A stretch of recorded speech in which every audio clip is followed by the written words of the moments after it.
Hello everyone, আমি আরেকটি video নিয়ে চলে এসেছি। এটা আমাদের শেষ ভিডিও, ডে নাম্বার 26 ন্যাক্সাসের। এটা আমি বলেছি আমরা বিচে এসে বেশ কিছুদিন রেস্ট নিয়েছিলাম। দেখতে দেখতে সব দিনগুলো সময় পেরিয়ে গেল। প্রথম দিন দেখে মনে হয়েছিল কত লম্বা ট্যুর, শেষ দিনে প্রায় পৌঁছেই গেছি। এখানে আমি আমার ছেলের সাথে খেলছিলাম, ও খুব এনজয় করছিল সি বিচ। বাচ্চারা জেনারেলি সমুদ্র জল ভালোই বাসে।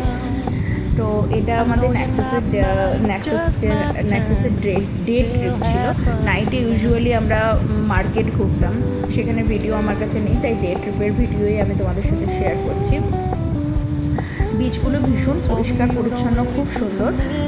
আর আমাদের আমাদের যেটা রুম ছিল, মানে আমরা একটা নিয়েছিলাম, তোমার বাড়ি নিয়েছিলাম একটা হোটেল।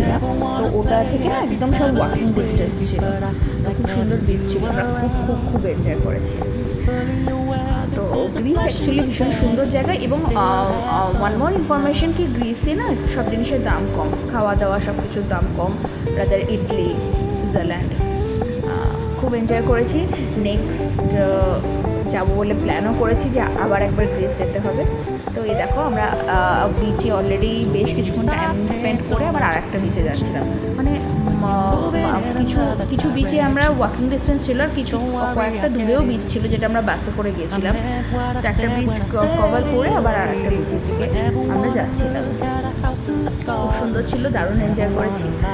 আর এখানে যে সবথেকে বড় কথা হচ্ছে, সমুদ্রে স্নান করার পর একদমই ঠান্ডা লাগে না, ফলে বাচ্চারাও খুব ভালো এনজয় করছিল। কিন্তু ভীষণ রোদ ছিল, দেখে হয়তো বুঝতে পারবে রোদের তাপ মারাত্মক ছিল। তো হ্যাঁ, আচ্ছা, তোমাদের আরেকটা ইনফরমেশান দিয়ে রাখি, এই ট্রিপটাতে কীরকম কস্টিং করেছিল এটা তোমরা অনেকেই জিজ্ঞেস করেছো। তো অ্যারাউন্ড আমাদের এই ট্রিপটাতে 13 lakhs মতো খরচা হয়েছিল। কারণ বিকজ অফ আমাদের এবারে ইন্টারনাল ফ্লাইট ছিল, তো ফ্লাইটের জন্য আমাদের খরচা খুব বেড়ে গেছিলো। এবং অস্ট্রিয়াতেও বেশ কিছু দিন ছিলাম আমরা, তো সেখানেও খুব এক্সপেন্সিভ জায়গা। তার জন্য ডিপেন্ডস যে কোথায় কতদিন থাকছি তার উপর ডিপেন্ড করে খরচাটা আপ অ্যান্ড ডাউন করে। এটা ডে নাম্বার 27। এই দূরে যেটা দেখতে পাচ্ছ একটা কিছু দেখা যাচ্ছে পাথরের, এটা অ্যাকচুয়ালি মন্দির ছিল। আমরা পরে সেটা জানি মন্দির ছিল, ওটা এখন ভেঙে গেছে। তো এখানে আরেকটা, এখানে দেখো, এখানে আমি একটা ভিডিও ক্যাপচার করার চেষ্টা করেছি আমার বাচ্চার স্মৃতির জন্য। ও খুব এনজয় করছিল বিচে, ও একদমই উঠে আসতে চাইছিল না, ও চাইছিল ওখানেই থেকে যেতে। ওকে কিছুতেই টেনে আনা যাচ্ছিল না, ও আরও দূরে, আরও সমুদ্রের ভেতরে যেতে চায়।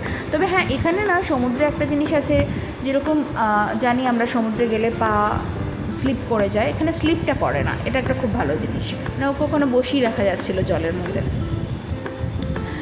আমাদের তো ভীষণ ভালো লেগেছে। মানে গ্রিসটা অনেক দিন ধরে প্ল্যান ছিল, ফাইনালি সেটা সাকসেস হয়েছে, এবং সেটা আবার যাওয়ার জন্য আমরা সত্যি ওয়েট করছি। খুব ভালো লেগেছে গ্রিস। দেখতে থাকো তোমরা ভিডিওগুলো। এরপরে পরবর্তীকালে আমি আর একটা এই গ্রিসেই একটা জায়গায় গেছিলাম, ওই মন্দিরটা যেটা বলছিলাম, ওই মন্দিরের ওপরেও গেছিলাম। কিন্তু সেখানে আমাদের কোনো একসাথে ভিডিও নেই, কারণ আমরা একসাথে যেতে পারিনি। কারণ দেখছো রাস্তাটা কীরকম, এরকম উঁচু নিচু, তো এখানে প্র্যাম নিয়ে যাওয়া যেত না। আর অনেকটা হাঁটাও ছিল, যেখানে ওকে অতটা হাঁটানোও যেত না, কারণ খুব রোদও ছিল। তো ওই জন্য আমরা 1 by 1 গিয়েছিলাম।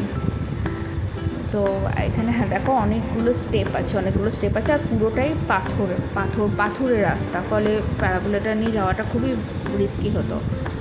তো 1 by 1 গিয়েছিলাম আমরা। মন্দিরের ওপর থেকে কিছু ভিডিও ক্যাপচার করেছি, কিছু ফটো নেওয়ারও চেষ্টা করেছি।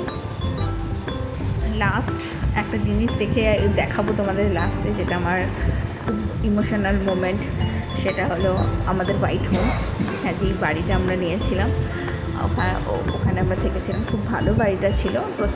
প্রত্যেক দিন আসতো, আমাদেরকে ব্রেকফাস্ট দিয়ে দিতে, এবং ব্রেকফাস্ট এত সুন্দর সাজানো ছিল, কাশ আমার কাছে ওই ভিডিওটা থাকতো, আমরা শেয়ার করতে পারতাম। খুব সুন্দর করে সাজানো থাকতো। ডে 28-এ চলে এসেছি আমরা। ফিরেছিলাম, তোমাদেরকে একটা জিনিস বলি, ফিরেছিলাম আমরা ফ্লাইট হয়ে, এথেন্স থেকে ফ্লাইট হয়ে। দেখতে থাকো, সঙ্গে থাকো।